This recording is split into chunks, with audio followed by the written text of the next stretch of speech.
on the stand, and he is receiving the yellow jersey. The question now, of course, is what exactly is the result of the medical control second analysis? He will know tonight as Pedro Delgado takes his yellow jersey, receives the cheers, and now he will descend down the mountain and find out just whether he goes on in this Tour de France in yellow or not. Well, I can tell you Delgado goes on in yellow. We have heard literally over the last 5 minutes or so that the rider himself has been told that the second test was negative. There's been no official announcement from the Tour organisation yet. We still await for that, but hasn't he conducted himself with a good deal of dignity? In a moment we'll be talking to one of the world's leading drugs experts here in the studios, asking him what on earth has been going on. But Delgado, not the only rider with a problem over the past 24 hours or so. The finger has been pointed at others, one of them Gare Tournis. What me supposed to me, I'm sure that I've never in my life done anything wrong. I'm so 100% sure. So I must be flicked off, there must be a big mistake.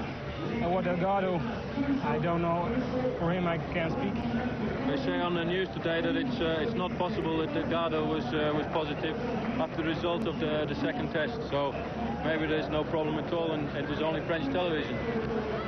When that's the truth, I will have the luckiest day in my life.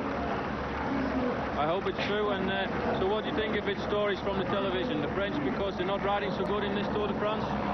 Yeah, I think then our lawyers will do something about it because you get a bad name of it, and it cost me 2 or 3 nights sleep. It's a little bit working on my legs. I'm so nervous, and everybody looks strange at you. Oh, you always think when one rider is passing you that they think, oh, there's the guy who's taking something while he's riding so fast. Gare Tournis, who awaits the results of a second test himself. The first, like Delgado's, was positive. Well, we're joined in the studios here by Dr. David Cowan, who works for the IOC accredited laboratory at the King's College Hospital here in London. David, the first test positive, Delgado's. We hear that the rider himself, and I stress that because the Tour organisation has not yet made that official, but the rider himself has been told that the second is negative. Now, how could that happen? One assumes that in a race like the Tour de France, the sample collection would have been carried out correctly. It all comes from one batch of samples split into 2. One would then expect that the laboratory, and I understand the accredited laboratory in Paris carried out the analysis, having found a drug in the first sample, would find a similar drug in the second reserve sample. The drug I think we're talking about, Phil Liggett mentioned promedicine at the start of the programme.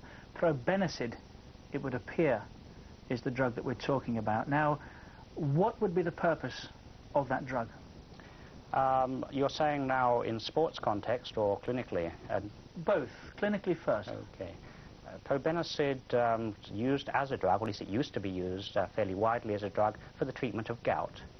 Not used very much nowadays. It's an old-fashioned treatment. It also used to be used at the same time as penicillin to keep the penicillin in the body for longer when penicillin was very expensive. And in layman's terms, it might loosen up the system. That's what we're saying, is it?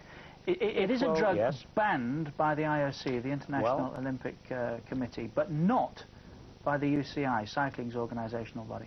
So I understand, although the International Cyclists Union tried to follow the IOC rules, it would appear that they have omitted this classification. Why have the IOC banned it?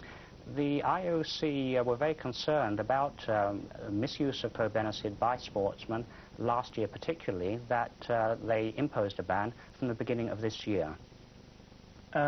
Yes, misuse. I've got to get to the bottom of it. Probenecid, what would it cure? Okay. Where they were misusing probenecid, they were using it to try to escape detection of the misuse of muscle-building anabolic steroids. If you like, masking their misuse. It reduces the amount of anabolic steroid, of certain anabolic steroids, in the urine sample given for the test. Delgado himself has admitted to taking the drug, but he has said that he doesn't know why it was given to him by the doctor. I can tell you that tonight. I think it's also fair to say that cycling, would you agree, doing rather more than any other sport in the world to stamp out or to detect drugs abuse? cycling federations internationally, British Cycling Federation, have quite comprehensive testing programs. And of course, if you test a lot of people, then you're going to come up with positives. I'm not sure that the number of positives can represent the scale of the problem. It would appear then that maybe somebody's made a mistake, jumped the gun. First was positive, second negative. We'll leave you with some good news. Delgado stays in yellow. Join us tomorrow for the sport. I hope we've cleared it up for you.